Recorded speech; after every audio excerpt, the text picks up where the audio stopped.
ఆంధ్రప్రదేశ్లో కొత్త పెన్షన్లు ఎప్పుడెప్పుడు ఇస్తారా అని ఎదురు చూస్తున్న ప్రజలకి, పింఛన్దారులకి చంద్రబాబు నాయుడు శుభవార్త చెప్పేశారండి. కొత్త పెన్షన్లకు డేట్ ఫిక్స్ చేశారు. వాటికి ఎలా అప్లై చేసుకోవాలనే విధి విధానాలు కూడా చెప్తున్నారు. రాష్ట్ర ప్రభుత్వం గుడ్ న్యూస్ చెప్పిందని ఎంతో కాలంగా కొత్త పెన్షన్ల కోసం ఎదురు చూస్తున్న వారికి కూటమి సర్కార్ కొత్త పెన్షన్పై కీలక నిర్ణయం తీసుకుందని ఒక కథనాన్ని ప్రచురించారు. ఆ విషయాలు ఏంటంటే, ఏపీ ప్రభుత్వం పెన్షన్ల పంపిణీపై కీలకంగా వ్యవహరిస్తుంది. దీంతో పాటు రాష్ట్రంలో అర్హులైన వారికి కొత్త పెన్షన్లు అందించడానికి కూడా ముందుకొచ్చింది.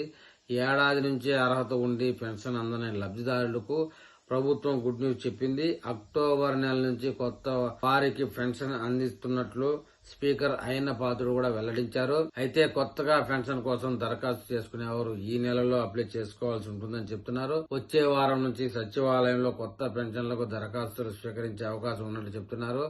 గత ప్రభుత్వ హయాంలో కూడా పెన్షన్ లబ్ధిదారులు సచివాలయంలో అప్లై చేసుకున్నారు. అయితే గతంలో అనర్హులు కూడా రాజకీయ నాయకుల ప్రోద్బలంతో తప్పుడు పత్రాలు సమర్పించి పెన్షన్ తీసుకున్నారని కూటమి ప్రభుత్వం ఆరోపిస్తుంది.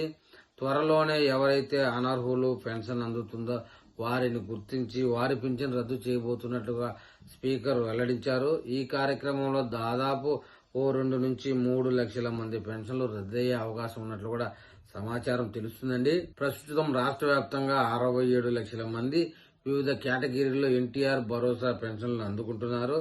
అయితే వీరిలో 8 లక్షల మంది దివ్యాంగ పెన్షన్లు అందుకుంటున్నారు. అయితే వీటిలో కూడా చాలా బోగస్ ఫేక్ పెన్షన్లు, డాక్టర్ల దగ్గర నకిలీ సర్టిఫికెట్లు సబ్మిట్ చేసి ఈ వికలాంగులు అనేవారు కూడా ఎక్కువ సంఖ్యలో పింఛను పొందుతున్నట్లుగా సమాచారం.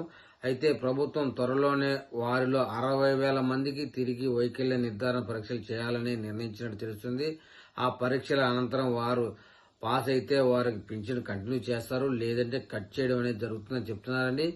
మరి ఈ విషయమై ఏపీలో కొత్తగా పెన్షన్ల కోసం లేదా ఫేక్ సర్టిఫికెట్లు తీసుకుని పింఛన్లు ఉంటాయా పోతాయా అని భయపడుతున్నటువంటి పెన్షన్దారులు ఏమని కామెంట్ చేస్తారో చూద్దాం.